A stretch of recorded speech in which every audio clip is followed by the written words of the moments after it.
None of this happened overnight. A domino effect. Problem-solution tactics. Spying agencies grew bigger and they became more advanced. The typical false flag attacks to create fear, a sense of nationalism, extreme hatred for the enemy, a false war on terror. For those of you who don't comply or serve the will of the world government today, you are monitored in ways I can't even begin to explain. They call you traitors, terrorists, dissidents. Executive orders have been signed over the years that authorize the use of lethal force against you, the authority to detain you indefinitely. Proxy wars through the use of artificial intelligence and terrorism, economic sanctions, war rhetoric, it has become common in our time. But with the latest revelations of AI being used by intelligence agencies, the mobilization of forces within the United States and all over the world, we have to start asking some questions. Has Big Brother, that was depicted in the Orwellian future in 1984, spun out of control? I started to realize that it's just a data collection point, that they're collecting and storing as much data off the internet and telephone networks that they can. Who are the Five Eyes? And has artificial intelligence given them the ultimate scrying ball and technology they needed to form minority reports and log us on virtual kill lists and in future FEMA prison camps? Is the U.S. Department of Homeland Security partnering with international entities to prepare for martial law in the United States? In this documentary series, we are about to uncover a nefarious plan that presumably leads to an international globalist takeover of the United States and other Western countries on this planet.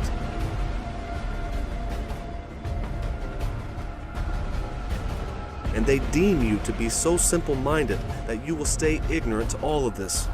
They deem you to be so simple-minded that you should just go ahead and surrender all your rights as a human being over to them. And for the international order that we have worked for generations to build. Ordinary men and women are too small-minded to govern their own affairs. That order and progress can only come when individuals surrender their rights to an all-powerful sovereign.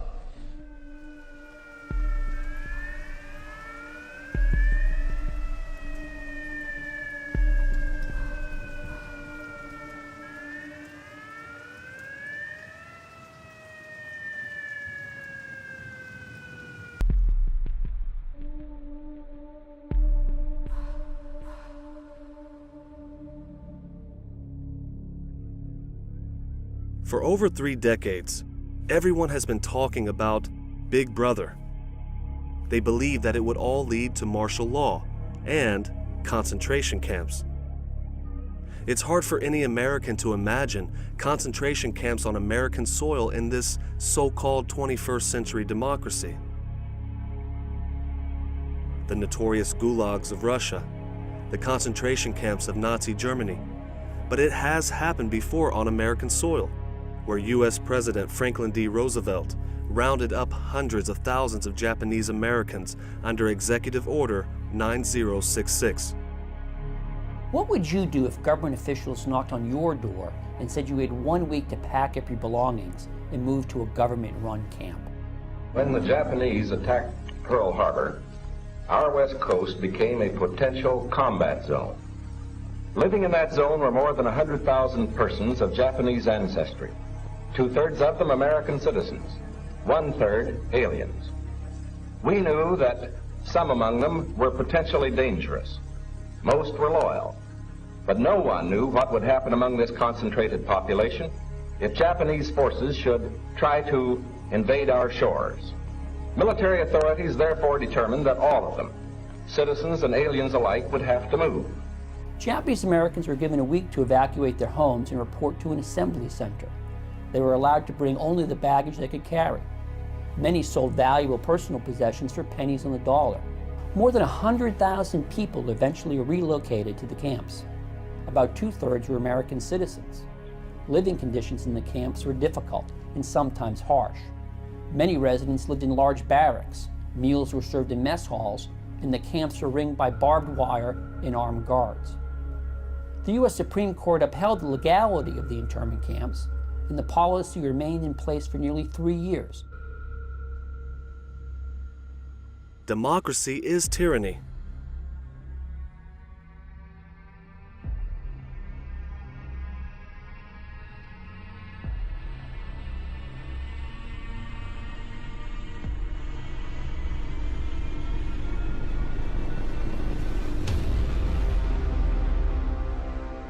The American government has established laws that permit the most extreme and perverse liberties today, while at the same time stripping away God-given human freedoms. The U.S. military has actively and with the most extreme force propagated this form of tyranny on nations all over the world.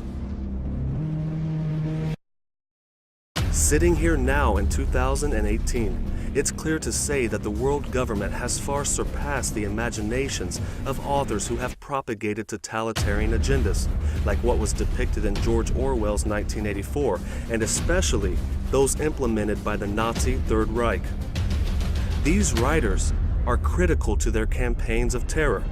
They are the pen behind them, the word that controls the populations and gathers them toward their destructive cause. Writers such as the infamous Jesuit ghost priest known as Father Stempfel, who helped Adolf Hitler write Mein Kampf, the very book that was used to take complete control over Germany. It's strange flash forwarding to today and reading articles on AOL titled, "Hitler Expert Says President Trump Pulls from Mein Kampf to Normalize Tyranny." The Independent also released an article claiming that Donald Trump is using Mein Kampf as a playbook. But what isn't strange, and it's actually perfectly clear, there is a connection between Jesuit speechwriters and initiating tyranny. Thomas Paine wrote the pamphlet Common Sense, and it is stated, if you study historians relate that the pamphlet Common Sense was the writing that brought about the Declaration of Independence. In fact, Thomas Paine uses that phrase in Common Sense. Paine wrote that nothing can settle our affairs so expeditiously as an open and determined declaration for independence.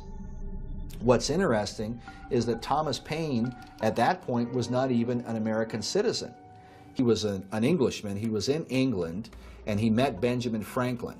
Paine also published the Crisis Pamphlet series, which were read aloud by George Washington to his troops. On Paine's tombstone is written that Common Sense was the pamphlet that stirred the American colonies to independence. It reads that John Adams said, "Without the pen of Paine, the sword of Washington would have been wielded in vain." Then below it reads, "History is to ascribe the American Revolution to Thomas Paine." So right there on his tombstone, they're openly ascribing the American Revolution to Thomas Paine and saying that at a literary level, at the level of setting forth a philosophy and the ideas, Paine's contribution was equal to that of George Washington, really. Once the revolution was over, Paine then published his true thoughts about Christianity and the Bible. He wrote, "When I see throughout the greater part of this book, the Bible, scarcely anything but a history of the grossest vices and a collection of the most paltry and contemptible tales, I cannot dishonor my Creator by calling it by his name." While some have accused Paine of being an atheist, his defenders are quick to point out that he most certainly believed in a God, just not the God of the Bible. It's no wonder that some of the U.S. presidents of our time, who were known for secretly holding these ambitions, have signed executive orders to make these things possible, and they all had Jesuit speechwriters. Nixon, Reagan, the Bushes, and Obama, placing all of the buttons on the table for Donald Trump. But he's stable enough to not push them, right? Now, I don't know that we're going to make a deal. I don't know. We might not. But it would be much easier for me to be so tough. The tougher I am on Russia, the better. But you know what? I want to do the right thing for the American people. And to be honest, secondarily, I want to do the right thing for the world.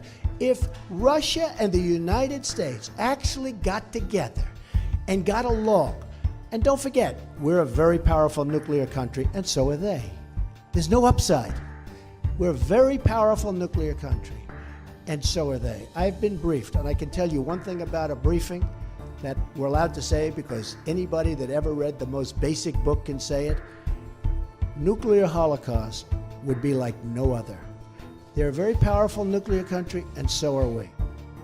We have to ask, is this 21st century democracy moving towards a 21st century Inquisition? Did the Third Reich really end, or did a more deceptive and sinister Fourth Reich begin? Lately, there's been a lot of rhetoric comparing certain politicians to Adolf Hitler. The concern, supposedly, is that a Nazi-style regime may be rising in America. That process, folks, however, began a long time ago. In fact, following World War II, the U.S. government actually recruited Hitler's employees, adopted his protocols, embraced his mindset about law and order, slowly implemented his tactics, and began to lay the foundations for the rise of the Fourth Reich. Sound far-fetched? Well, listen up, folks. It's all documented.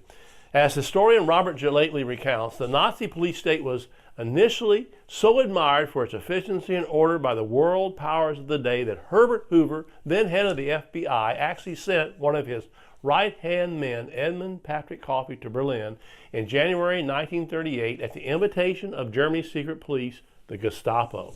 The FBI was so impressed with the Nazi regime that, according to the New York Times, in the decades after World War II, the FBI, along with other government agencies, aggressively recruited at least 1,000 Nazis, including some of Hitler's highest henchmen. All told, thousands of Nazi collaborators, including the head of a Nazi concentration camp, among others, were given secret visas and brought to America by way of a program called Project Paperclip. The militarization of local and state police forces, orchestrated by an intense, highly complex spying apparatus being operated by some of the most advanced technology and artificial intelligence out there, is becoming more intrusive and far-reaching each day. Biometric recognition systems, satellites, drones, cameras, malicious malware on smart devices, millions of agents roaming the world, and since around 2010, an era of AI that has grown at an alarming rate, nearing the point of no return. Remember Total Information Awareness, the program that was led by John Poindexter, the old shadow warrior under the government administration of Reagan and on down through the years? You know, it was set up after 9/11, supposedly to catch terrorists by spying on all Americans completely. Here's their really creepy logo you may have seen that shows an all-seeing eye on top of a pyramid looking at the entire globe with its gaze. The thing that's most dangerous is, and it's the hardest to kind of wrap, kind of get your arms around because it's not a physical thing, is kind of a deep intelligence in the network. He said, well, what harm could a deep intelligence in the network do? He said, well, it could start a war by doing fake news and spoofing email accounts and fake press releases, and just by manipulating information. The pen is mightier than the sword. Basically collecting all that data. Microsoft, Google, Yahoo, Facebook, Paltalk, YouTube, Skype, AOL, Apple, and this is what they're getting. They're getting emails, video and voice chats, videos, photos, stored data, file transfers, you name it. You can feel it. They are watching you, hearing you, analyzing you, gathering and storing the most personal information about you, producing algorithms that predict potential outcomes of your habits, your moves, your associations, and your whereabouts with alarming accuracy. You are a virtual prisoner in a digital enslavement camp you don't even know about. Bill Gates, they said he's concerned about it. Elon Musk said it's akin to summoning the demon. Do you think you're building the thing that will enslave us all, or do you have a rosier outlook? I was just waiting for when this question was going to get asked. Got to give the people what they want. So I'm glad that these questions are coming up because I do think this is going to be an issue down the road. Peter Thiel, chairman of Palantir, president of Clarion Capital, board member of Facebook, owner of a lot of cryptocurrency, and co-founder of PayPal. The list goes on and on. How's everything at Bilderberg? It's good. He is one of the reasons this has gone too far today, and he is one of the biggest traitors to the American people and people all over the world. Terror threats rising in Europe, Australia, and potentially right here in the United States. Could technology be the key to stopping the next major attack? PayPal co-founder and venture capitalist Peter Thiel, the co-founder of another company called Palantir, certainly thinks so. I spoke with Thiel about the technology behind Palantir and whether it could help stop the next 9/11. Take a listen. Do you think that Palantir could stop the next 9/11, or has it already? Something like Palantir is the key to stopping major terrorist attacks. I don't think we're going to do it by projecting military force throughout the world. I think we will do it by sort of very cleverly uncovering these conspiracies before they come together. Some have expressed concern that your clients could actually use Palantir to do evil things. Do you worry about that? The CIA, NSA, FBI, and other intelligence services around the world are looking to Thiel and Palantir to do their spying on the citizens of the world today. His work with U.S. President Donald Trump is becoming more and more apparent. One of the things I really want to illustrate to you as a viewer of how serious this is that Peter Thiel's company Palantir sells the intelligence software to the CIA, the FBI, the NSA, the Center for Missing and Exploited Children, untold law enforcement agencies, financial institutions. Peter Thiel is the front-runner to become the chair of the President's Intelligence Advisory Board, a meta-intelligence entity that functions independently from the nation's spy agencies. So it looks like this man is being promoted to chair the President's new secret spy agency after he dismantles the Five Eyes. The Five Eyes Alliance was created in the aftermath of World War II to monitor enemy communications and share intelligence between its founding nations. It is now recognized as the largest spying network in history. So they were sitting there, how can we justify our existence? So you look around and say, well, there's this explosion in digital communications. And there's bad guys in there doing things. So this is our new target. In order to keep up with it, we have to have an ever-increasing budget. We need more and more people. That's how you build an empire.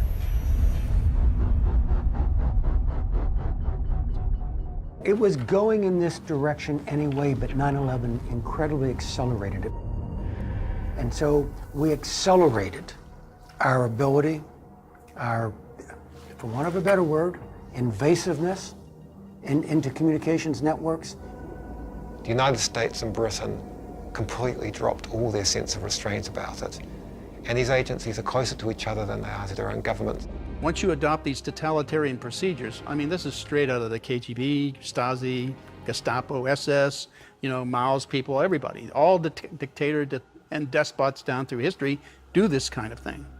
And so once you adopt that, then you have to do in secret, pass laws or change things and suppress your population and keep them from knowing what you're doing. And so you have an uninformed public.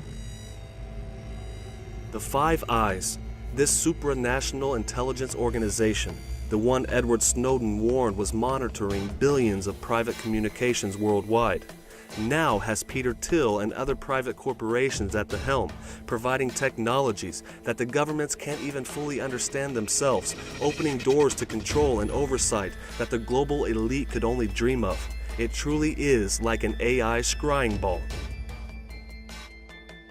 That's what U.S. President Donald Trump and Saudi King Salman were putting their hands on, Peter Thiel's Palantir ball. at the grand opening of a new spying agency that has been set up in the futuristic city being built in Saudi Arabia.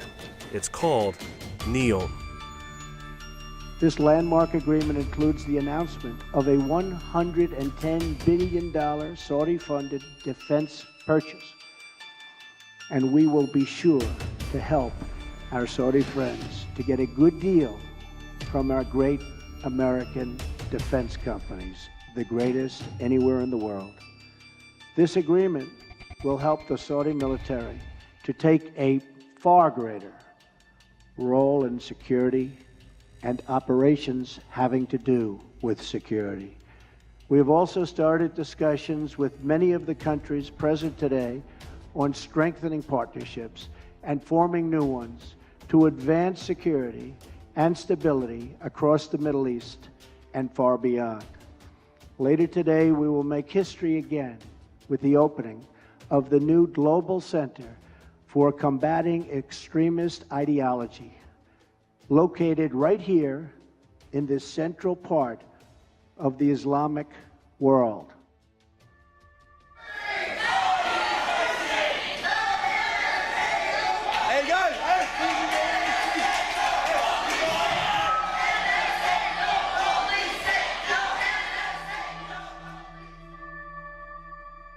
This agency will not just be spying on quote-unquote Islamic radicals, but everyone, launching an all-out intelligence war on man using AI. And now, credible scientists, researchers, and experts warn that this could soon get out of hand. A total enslavement, at least now we can say in the virtual world. But hey, isn't that where we spend the majority of our time? There are those who will say this will impact our lives outside the virtual prison. The prequel to The Matrix, The Animatrix, an animated series, warned us about the future of AI battling with mankind.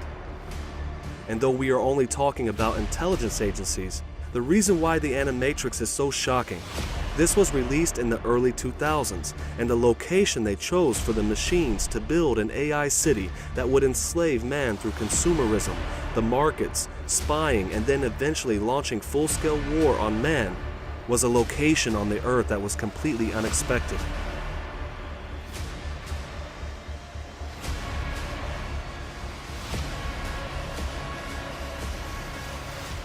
The leaders of men were quick to order the extermination of B166ER and every one of his kind throughout each province of the earth. Androids and liberal sympathizers flooded the streets of the nation's capital today in protest of the sentence.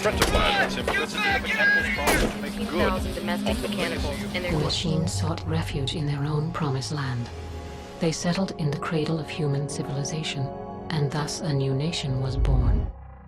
The exact location of Palantir's new spying agency in Saudi Arabia, which just happens to be sovereign and has nothing to do with Saudi Arabia anyway.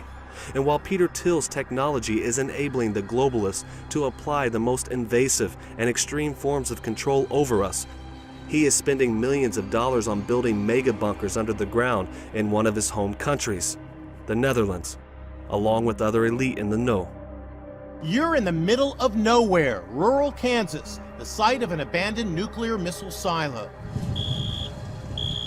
Armed security patrol the entrance to a doomsday bunker that's reserved for the wealthy elite, and sales are booming. Since the election of Donald Trump, we've seen a whole new demographic of people calling in, people that didn't know we existed before. Larry Hall is the owner of the Survival Condo Project. These 16,000-pound doors lock you inside. We're heading deep below the surface of the earth into an underground bunker like no other. We are in a typical full-floor residential unit, and even though we are more than 100 feet underground right now, you can see that it's certainly not a claustrophobic area. 12 luxurious condos exist here with fireplaces, high-end appliances, jacuzzis, even windows. Yes, windows. High-definition TVs broadcast a live feed of the outside world right into your living room. The price tag for this 3-bedroom, 2-bath condo, $2.3 million. Well, as the sign says, welcome to the beach. And look at this. It's a swimming pool with a slide and waterfall. Other common areas include a movie theater, rock climbing wall, and shooting range. There's even a farm that grows all the fresh fruits and vegetables you'll need. This can grow up to 70 different species of plants, lettuces, tomatoes, carrots. The bunker runs on power sources like wind and diesel generators. We have enough fuel to run these diesels for 2.5 years. Plenty of time to ride out worldwide chaos should it ever erupt. What is happening that is making them go underground? What are they planning? What has their technology allowed them to know about the coming future? If there really is a nefarious plan to take over the world and plans to unleash utter destruction, what will happen if they catch up to those of us who try to survive and protect our loved ones? Those who stand up, speak out, fight against, and now we see with the technology they have, even think against this new global government. What are they planning for those people? We'll leave that up for you to decide. But consider this your briefing. This is part of a long-term societal slide. We're not becoming a police state. We're not in danger of being under globalist rule. We're already here. Hundreds of newspapers come out and say, Jones said that the military would take over and have martial law for Obama this summer. Not what we said. We said Jade Helm, infiltrating police departments, practicing taking over America, interfacing to condition the public, was part of a long-term strategic plan to sell the military on this new unconstitutional mission. That's what this 10-state operation, it was 8 states, is all about, is finding out who will work with them during a martial law takeover. Most of the military is not involved in this. Notice it's special operations, Navy SEALs, Green Berets, Delta Force, and others that are running this because they're the ones historically that I've run up against doing this. You have massive military gear being cached, armored vehicles, machine guns, helicopters, night vision, Humvees, with the police departments around the country. California has gotten the majority of it, along with Oklahoma and other areas to population. Texas has gotten double what California's gotten, and we have 10 million less than them. Oklahoma got basically double what California got, even though the crime rates are very low. A stability police force for the United States, RAND Corporation. This is the martial law plan. Feds preparing to invade Texas, list state as hostile. They are preparing, not saying they're going to invade or take over, they are preparing for the takeover. And that's in the John Warren Defense Authorization Act of 96, 97. They admit for insurrection by legislatures and governors. U.S. Army in a time of transition, foreign affairs moving to control the U.S., and then NATO has contingents of our Army and military inside of it. So the U.S. only gets to police itself under the UN treaties, State Department Memorandum 7277. So it's a 1963 plan. It's finally being implemented. Homeland Security, International Business Times, refutes conspiracies about 1.6 billion ammo. And then they go on to say, oh, we're not buying it for you, and it's not unusual. It's now up to 3 billion rounds. And paper targets of children and women is what Homeland Security requested. Military says no presidential authorization needed to quell civil disturbances. Go read that report. And then they try to deny that's what this is all about. SEAL veteran, military leaders being asked if they will disarm veterans. Benjamin Smith, highly decorated Navy SEAL. Boom. Talking to top generals. Let's continue. Gonna listen to believe him, or are you gonna believe the globalist?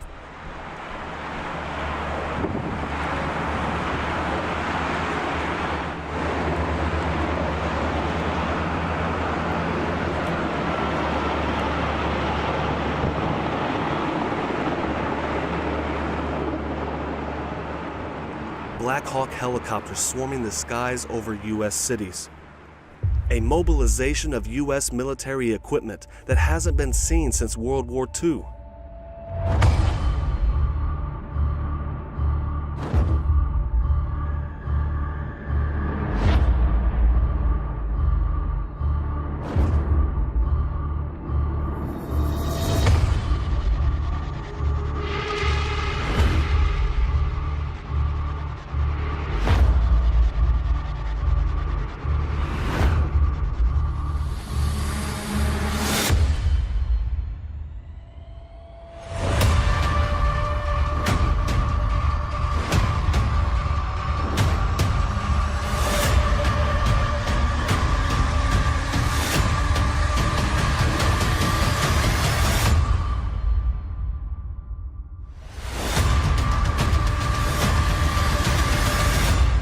railhead in the region.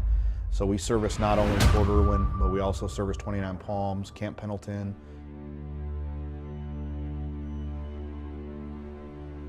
The scale of U.S. domestic operations since 2010 is off the charts. Training operations taking place all over the country with the pretense of training for overseas combat, but it has become clear to investigators and Americans alike, they are training for martial law. First up, it's all eyes on the sky. Live pictures now from Phoenix. For the second night in a row, military training exercises are underway around the valley. And within the last half hour, the Phoenix Police Department has confirmed to 3TV that they are supporting Department of Defense training around the city. As you take a look at some of the buildings downtown, what witnesses here are saying is that they were actually flying amongst the buildings, and now we know why. In fact, Phoenix PD confirming for us that the Department of Defense is conducting training exercises, trying to get military personnel certified in urban operations. Urban operations. And you were looking at footage of a massive martial law type military drill in Florida. This took place in downtown Fort Lauderdale. You can see the scale of this. Choppers everywhere, they're rounding people up in the streets. Downtown Miami saw the same thing. Not this big a scale, just a few choppers. Never marching people around in the street like this. The Jade Helm exercise is a 3-month-long training program involving 1,200 service members, including special forces from all 4 branches and Marine Expeditionary Forces, taking place across several southwestern states, primarily Texas. However, the little-known public knowledge has spawned several conspiracy theories, like using the exercise to lay groundwork for martial law, the wholesale confiscation of guns, and plans to convert old Walmarts into American concentration camps. It is known that America has incarcerated more people than any other nation in the world. Prisons are already full to the brim. If you look at the newest statistics, I think some of the findings are pretty jarring. In fact, we have 6.9 million people in the United States that are either in prison, 6.9 million people in the United States that are either in prison, on parole, or on probation. So who will be there for the millions of dissidents who will oppose these global initiatives if they take place? FEMA, the Federal Emergency Management Agency, helping people before, during, and after disasters. It was believed that FEMA was put in place to help victims of natural disasters. But Hurricanes Katrina and Harvey were examples that proved this couldn't be further from the truth. 36 hours and they never came, and we was waiting at the home. We did the white flags and everything and nobody came, but then somebody had called the phone after we decided to leave the house, and we had walked to the gas station with the kids, and then they had called and came and picked us up. Barack Obama came here, he promised us a whole lot, and he's delivered very little. We're out of our homes, and he's delivering a crappy FEMA trailer. Taking these trailers off of the wheels, setting them in place. Got a $200,000 house sitting there with a $150,000 FEMA trailer in the driveway. Yeah, I mean, what are we doing spending all this time and effort, 5 months after the disaster, to build a manufactured home and set it in somebody's front yard? I mean, this is a catastrophe. And then they're forcing the people that apply for these FEMA trailers, they're forcing the flood victim to go out and borrow the money to fix their house. Meanwhile, giving them a $150,000 manufactured home to live in that they're going to take in 18 months. How much pressure were you put under to produce those trailers? Oh, incredible amount of pressure. Working production and the way they were paid, it was about getting the units out the door. Once the units were out the door, they became quality control's problem, and the pressure to get them fixed, to make them appear to be correct, was tremendous. When you first started, it was about doing the right thing for the right people. But by the halfway through, you knew it wasn't about that anymore. Well, what it was about was it how about? much money Gulfstream was going to make.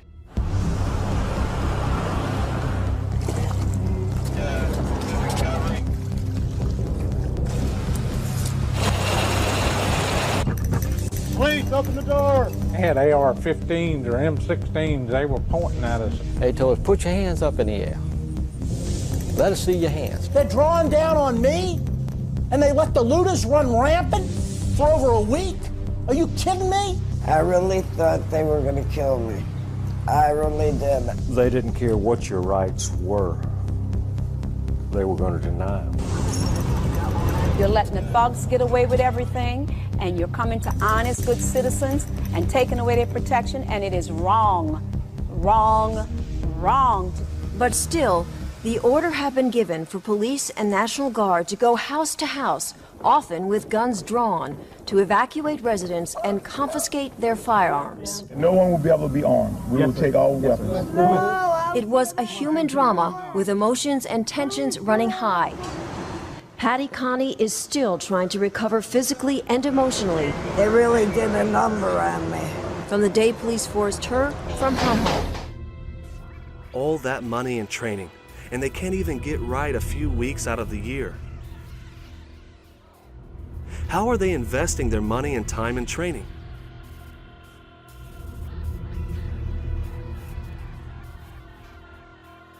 This was exposed back in the early 80s. FEMA was established in 1979. It was not accepted by Congress, so U.S. President Jimmy Carter signed an executive order and made the Americans accept it anyway. Experts argue that natural disasters are just a cover for FEMA's real purpose, being an agency working for the Department of Homeland Security, along with multiple federal agencies, in conjunction with international entities.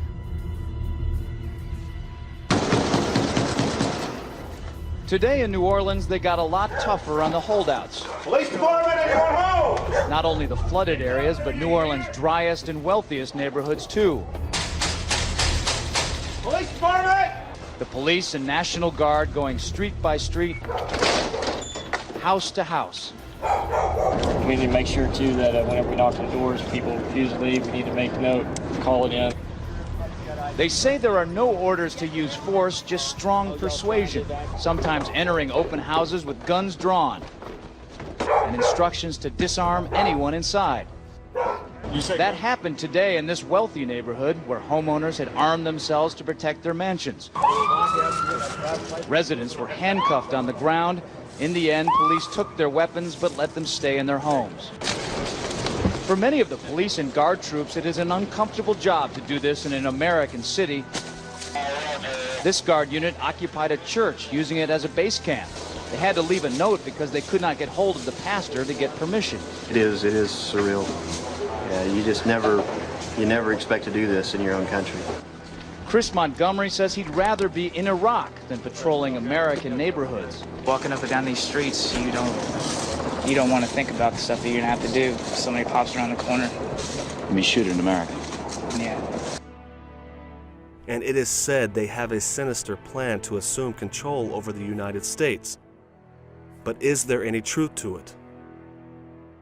It's expected to keep getting stronger. And because of that, the storm surge prediction is now up to 6 to 12 feet right near the path and just north of the path of the eye wall. Flash flood watches over inland areas, hurricane warnings in effect, Port Lavaca down to Corpus Christi and south of that. Here's the official forecast track from the National Hurricane Center. We shall propose further cooperative efforts between all the nations in weather prediction and eventually in weather control. We shall propose, finally, a global systems of communication satellites.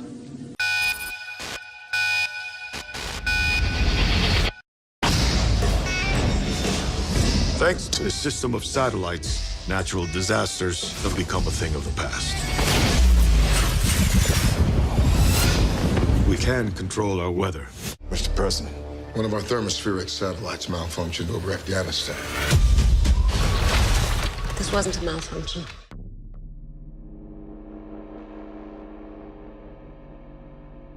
No matter what they're truly up to, FEMA plays a crucial role.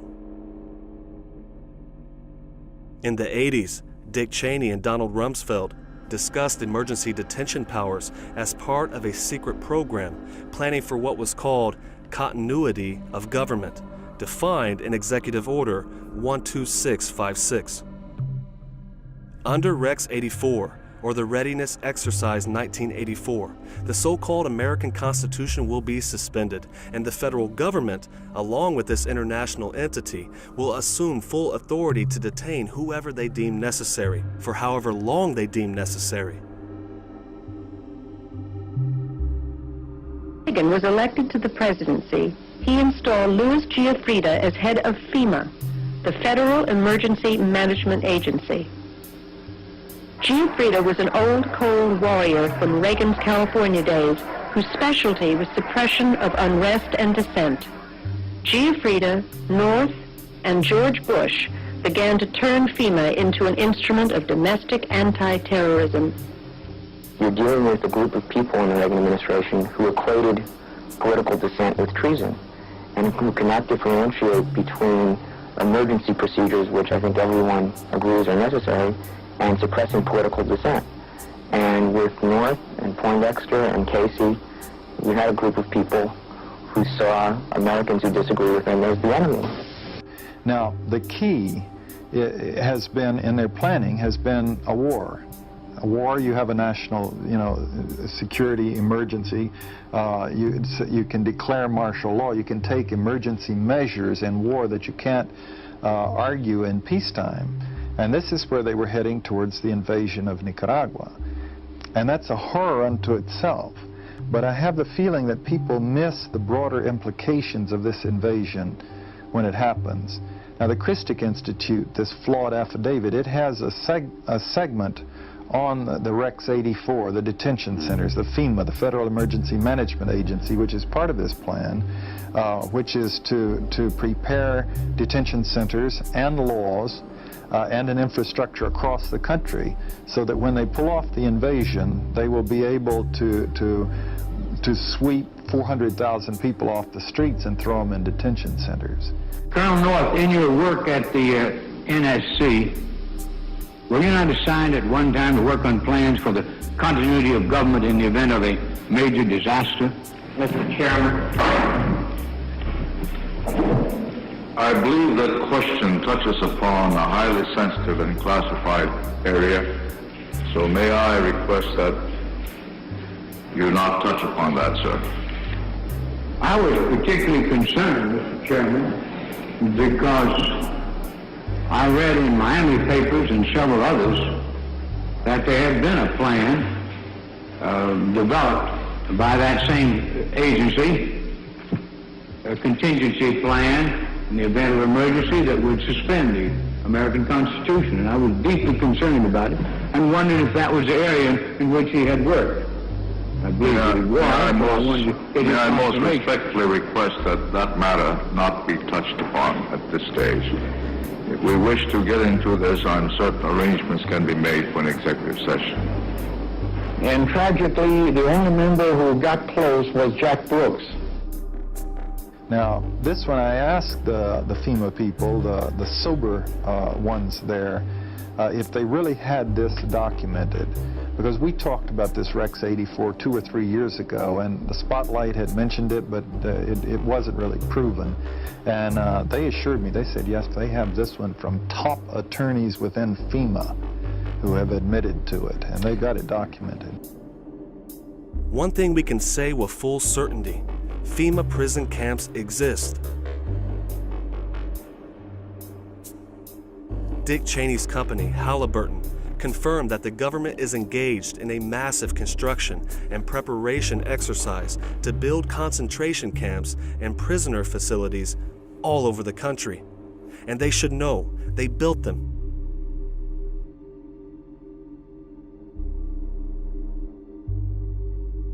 KBR was contracted by the Department of Homeland Security, a $385 million contract over 5 years. Dick Cheney's partners over at KBR, you know these guys, Kellogg, Brown, and Root, who were involved in the Manhattan Project that manufactured the first atomic bomb. This company has never looked back since, and with increased funding and research into engineering, computer networking, and private military contracts, this company is making a lot more than cornflakes. History proves that KBR is a corporation of death, and a corporation that is not afraid to follow through with its work. And the U.S. government certainly has proven to put their work to use, dropping atomic bombs on Hiroshima and Nagasaki just months after the Manhattan Project's first successful test.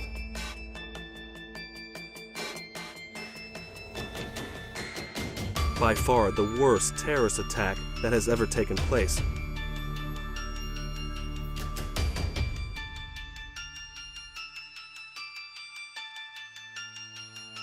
So the fact that Halliburton and KBR are involved in building hundreds of FEMA prison camps around the country is alarming. Their history should tell us something. They're going to use them.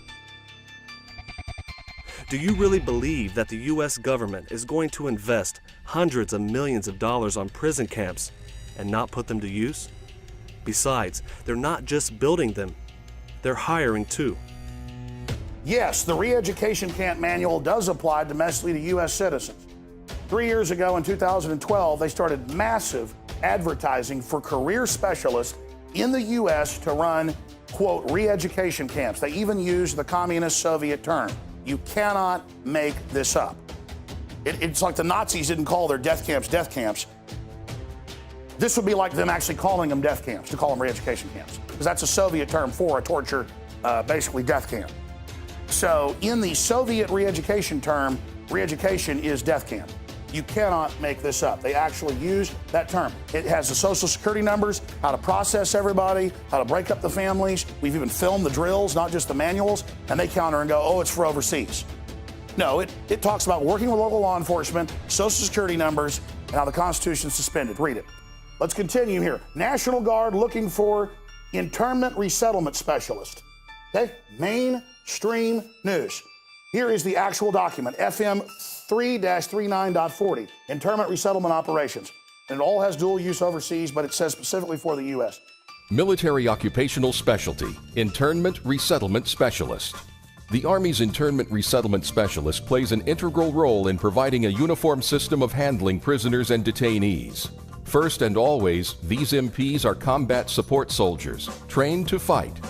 Then as internment resettlement specialists, trained to control and supervise detainees, to ensure humane treatment, and to assist them in returning to a productive life.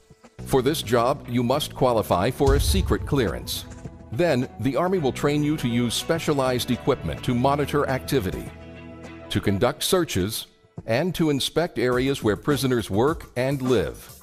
Here, you'll train to in-process prisoners and detainees, and to brief them on their rights.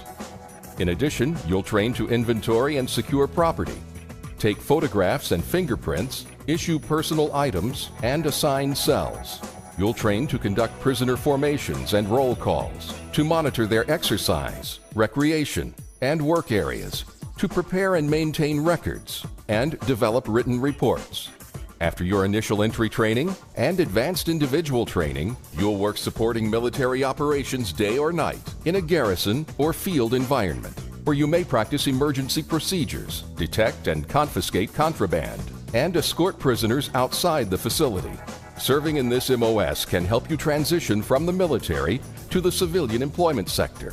In the Military Police Corps, you'll be providing both combat support and law enforcement wherever you go, always upholding our motto, of the troops and for the troops. Military Occupational Specialty, Internment Resettlement Specialist. At FEMA headquarters and facilities around America, there are extremely shady security guards.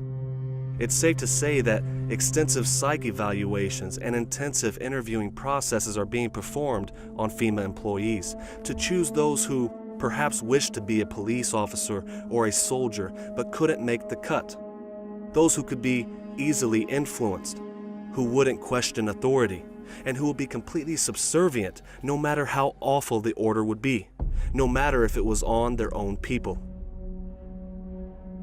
It's hard to imagine, I know, but don't forget, at one point in time, there were normal people running and patrolling every single concentration camp in history.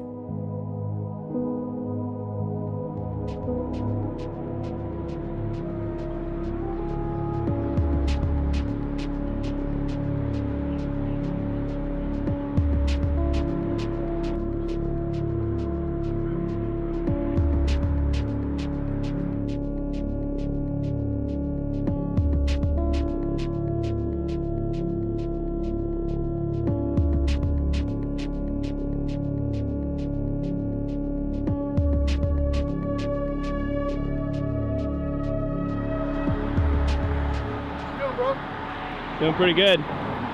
Say again? Said I'm doing okay. Were you with the press? Yeah. You take a picture of me? You're on camera. I look good? You're good. Can I help you? Nope. What press you in? I'm independent. Okay. Can I get your name? It is on my badge. I won't go after your name. Brent Sanders, independent. Okay. All right, thanks.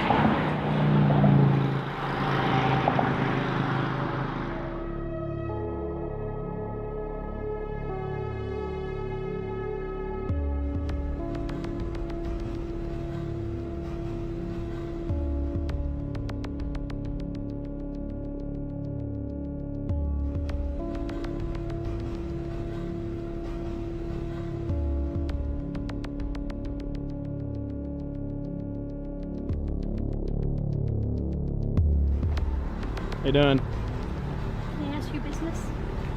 I'm just out here taking some pictures and video. Who are you with? Just myself. Independent media. You're with FEMA? Yeah. I'm with... Can I see that? Can I see your name and badge number? No. Is that not policy? You're not a public official? This is, you're on federal property. This is not federal property. No, this is not. But why are you taking pictures? I'm just gathering content for a story. Sanders? Will you take that down, please? Nah, this is for my protection, actually. I just wanted to get your name and badge number, if I could. Can I ask your business? I work security right here. Okay.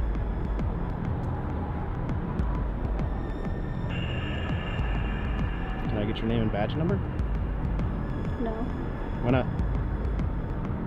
Are you not like a public official? Are you not paid by my tax dollars?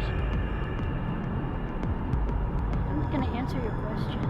Okay, all you have to do is provide your name and badge number. That's all I need. I'm not gonna J. provide you Dillon, anything.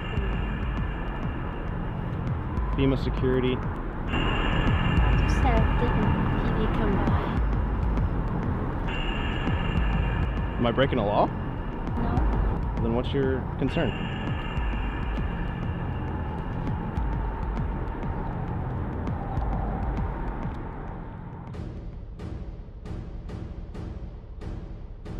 People want to know how big this is. Who are these camps for? After 9/11, Bush issued Military Order No. 1, empowering by executive order the detention of any non-citizen as an international terrorist or enemy combatant. Today, that extends to U.S. citizens, even on perceived threats, just like they did with the Japanese Americans before.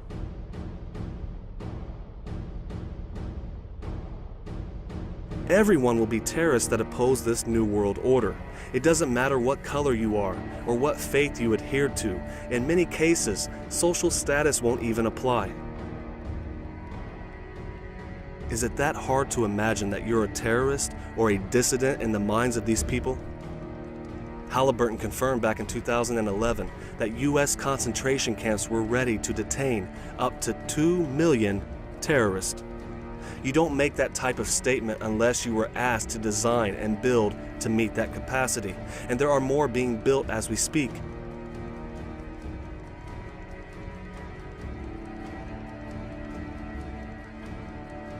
Not just in the United States, but more have been discovered in the UK as well.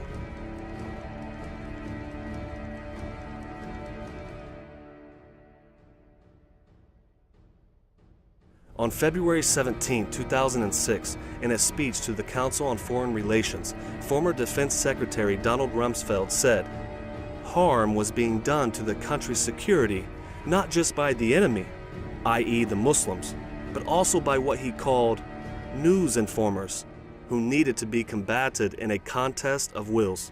So anyone out there spreading the truth, you could make that list. If you are just watching that truth, you could make that list. This is happening, and it has been happening for a long time.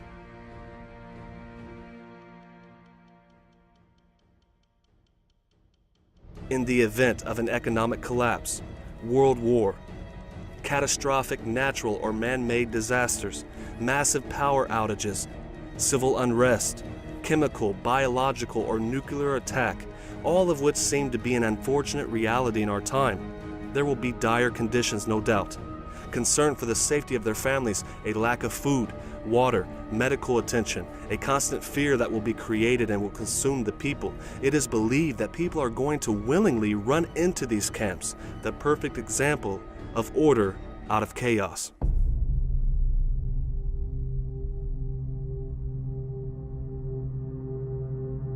Hollywood has always been good for subliminal messages and foreshadowing events to come. Their methods and intentions is an entirely different topic, but the future of FEMA camps, covert operations, and the globalist takeover of America was broadcasted for millions of people to see in the Season 10 opener of X-Files. A darker objective. The takeover of America. And then the world itself, by any means necessary, however violent, or cruel, or efficient. By severe drought, brought on by weather wars, conducted secretly using aerial contaminants and high-altitude electromagnetic waves, in a state of perpetual war, to create problem, reaction, solution scenarios to distract, enrage, and enslave American citizens at home, with tools like the Patriot Act and the National Defense Authorization Act, which abridge the Constitution in the name of national security. The militarization of police forces in cities across the U.S., the building of prison camps by the Federal Emergency Management Agency with no stated purpose, the corporate takeover of food and agriculture, pharmaceuticals and healthcare, even the military in clandestine agendas to fatten, dull, sicken, and control a populace already consumed by consumerism. And I encourage you all to go shopping more. A government that taps your phone, collects your data, and monitors your whereabouts with impunity. A government preparing to use that data against you when it strikes.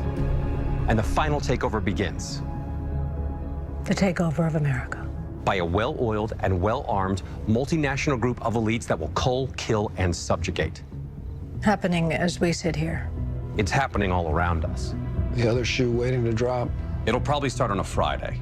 The banks will announce a security action necessitating their computers to go offline all weekend. Digital money will disappear. They can just steal your money? Followed by the detonation of strategic electromagnetic pulse bombs to knock out major grids. What will seem like an attack on America by terrorists or Russia. Or a simulated alien invasion using alien replica vehicles that exist and are already in use. An alien invasion of the U.S. The Russians tried it in '47. You can't say these things. I'm going to say them tomorrow.